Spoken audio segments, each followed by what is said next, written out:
Doug Ford says that something is broken after an Ontario man was charged for sending the person who broke into his home with a weapon to the hospital. Well, something certainly is broken because Doug keeps getting reelected. The Kawartha Lakes Police Department, an area very near to Peterborough, is defending their position to charge a man for sending the person who broke into his house to the hospital. Again, the person who broke in had a weapon. He was also wanted. The intruder is currently in the hospital with life-threatening injuries, but once he's out, he will be charged with mischief under $5,000, possession of a weapon for a dangerous purpose, break, enter, and theft, and of course, disobey a condition of release.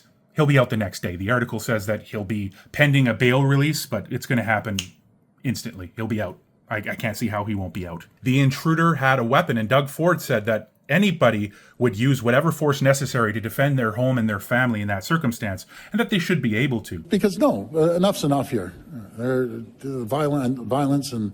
One of the rare moments that Doug actually gets something right. Now, only if he didn't work so hard to defeat the federal Conservatives, we might have gotten the criminal reform that we needed, but instead he'll be spending time in Chrystia Freeland's backyard, lounging out and hanging out with his best friend, Mark Carney. Doug was quick to bounce back to the defense of the system when he said that charges aren't convictions and everyone gets a fair day in court. Shockingly, though, a man was charged after he shot and mortally wounded a man who had broken into his house, but the charges were later dropped, which is pretty rare in our country. I think that if you break into someone's home and you put them and their family at risk, and in the case of the guy who shot the intruder, that person, one of those people, there was 4 who broke in, had a weapon. And in the case of the guy charged near Kawartha Lakes, the person who broke in had a weapon, hence the charge of possession of a weapon for a dangerous purpose. Our system is broken. We shouldn't have people out on bail breaking into innocent people's houses and causing them to have to fight for their lives.